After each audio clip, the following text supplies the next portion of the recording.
नमस्कार दोस्तों, मैं शिखा खुराना हिंदी लेखक परिवार के यूट्यूब चैनल की तरफ से एक सत्य कथा जो मेरी मित्र नीति, जो खुद एक फौजी अफसर की पत्नी हैं, उनकी डायरी के कुछ पन्ने हैं जो मैं पाठकों तक पहुंचाना चाहती हूँ। दयालुता का एक कार्य जिसे भुलाया नहीं जा सकता और एक मुलाकात जिसमें 26 साल लग गए। यह प्रसंग 1997 में अमृतसर में शुरू हुआ। मेरी नई नई शादी हुई थी। मैं सेना के जीवन के साथ तालमेल बिठा रही थी और बैचलर आवास में रहते हुए मेस के भोजन का सहारा ले रही थी। मेरे पति की यूनिट किसी भी दिन फील्ड में जाने वाली थी, इसलिए उन्होंने विवाहित अधिकारियों के आवास के लिए आवेदन नहीं किया था। हमने इसी कारण से कोई घरेलू सामान भी नहीं खरीदा था। घर ना होने के कारण मैं रास्ते पर थी। माता पिता और ससुराल वालों से दूर भी नहीं रहना चाहती थी। मैं इन सभी अनिश्चितताओं से बीमार और चिंतित रहने लगी थी। फिर एक दिन अचानक मेरे पति ने बताया कि एक अधिकारी बेंगलुरु में छुट्टी पर जा रहे हैं क्योंकि उनकी पत्नी अपने दूसरे बच्चे की उम्मीद कर रही है, तो हम उनके घर में स्थानांतरित हो सकते हैं। उस अधिकारी ने हमारी यूनिट के एक अन्य अधिकारी से हमारी कठिनाइयों के बारे में सुना था और हमसे बिना मुलाकात किए ही यह उदार पेशकश की कि हम वहाँ लगभग 1 महीने तक रह सकते हैं। मैं बहुत रोमांचित और तनाव मुक्त महसूस कर रही थी और इसलिए उनकी पेशकश कृतज्ञतापूर्वक फ़ौरन स्वीकार कर ली। यह अधिकारी मेजर गौरी थे और इससे पहले कि मुझे उनसे मिलने और उन्हें धन्यवाद देने का मौका मिलता, वह छुट्टी पर चले गए थे। कुछ दिनों में जब हम उनके घर शिफ्ट हुए, हर चीज़ बिल्कुल ठिकाने पर थी।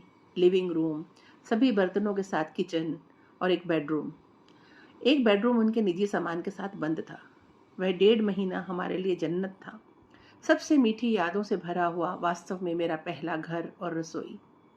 मैंने अगले कार्यकालों में इस अद्भुत जोड़े से मिलने की उम्मीद में उस अधिकारी को बार बार अपने दिल से धन्यवाद दिया, लेकिन ऐसा नहीं हो सका कि हम उनसे अगले 4-7 वर्षों तक कोई बिना किसी इंटरनेट या मोबाइल की तकनीक के मिल पाए हों। और यह संयोग ही रहता अगर पिछले स्टेशनों के लोग मिल पाते कभी। अब मैं 2019 में फिरोजपुर से कहानी आगे बढ़ाती हूँ। मैं ट्रेन में थी और फेसबुक पर ब्राउज़ कर रही थी। तभी साइकिल अगरबत्ती के CSR पेज पर एक पोस्ट पर मेरी नज़र पड़ी। वहाँ एक महिला थी, बहुत सुंदर, शिष्टता और आत्मविश्वास से भरपूर, अपने शहीद अधिकारी पति की वर्दी और तस्वीर के साथ पोज देते हुए। उस तस्वीर के बारे में किसी बात ने मुझे सुन्न कर दिया। जैसा कि मैंने पृष्ठ के नीचे पढ़ा, अधिकारी का नाम मेजर शकील महमूद खान गौरी था। कुछ सेकंड के लिए तो मैं सांस ही नहीं ले सकी। मेरे दिमाग में सैकड़ों सवाल उमड़ पड़े। क्या ये वही हो सकते हैं? मुझे यह भी नहीं पता था कि वह और उनकी पत्नी कैसे दिखते थे। नाम अनोखा था और वह बेंगलुरु की रहने वाली थी। क्या यह वह हो सकती है? उसकी यात्रा कैसी रही है? क्या मुझे उसके पास पहुंचना चाहिए? मेरे दिल ने कहा, बिल्कुल हाँ। मैंने FB पर सलमा शफीक को खोजा और प्रत्युत्तर का इंतज़ार करते हुए उसे मैसेज किया। उसने कुछ दिन बाद उत्तर दिया। हाँ, उसे याद आया कि मेजर गौरी ने उससे हमारा जिक्र किया था। कुछ दिन बाद हमारी बात हुई। 21 साल बाद पहली बार जुड़ रहे थे हम। सलमा ने बताया कि किसी की भी और हर किसी की मदद करना मेजर गौरी की खासियत थी। उन्होंने वीर नारियों की मदद में अपनी भागीदारी के बारे में बताया। मैं सलमा के धैर्य और शालीनता से दंग रह गई। कई वीर नारियों और दिग्गजों ने जीवन में उनके द्वारा दिए गए अपार सार्थक योगदान से बहुत प्रभावित हुई।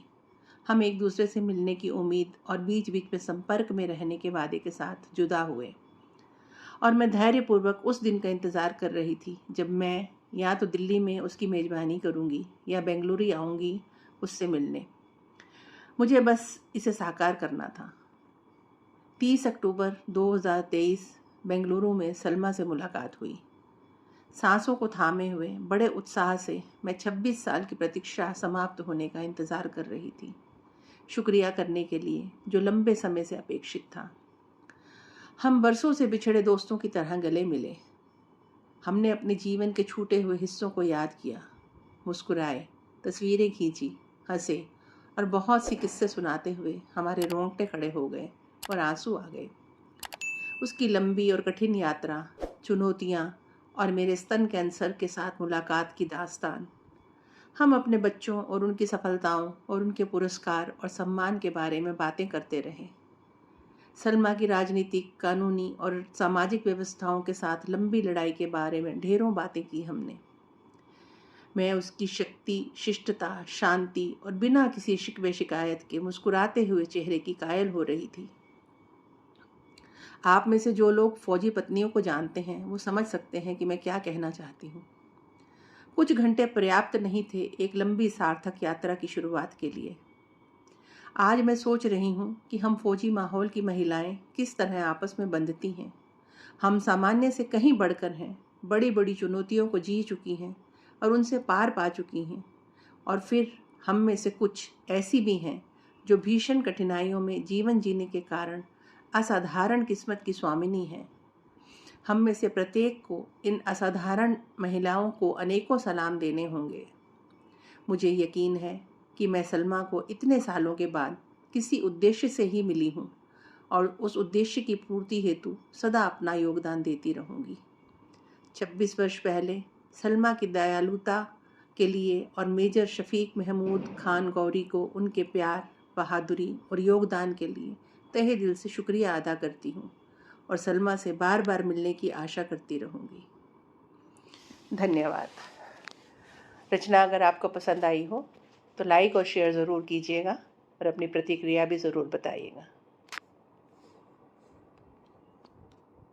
अगर आपको रचना पसंद आती है तो लाइक्स और कमेंट्स ज़रूर करें और शेयर कीजिए।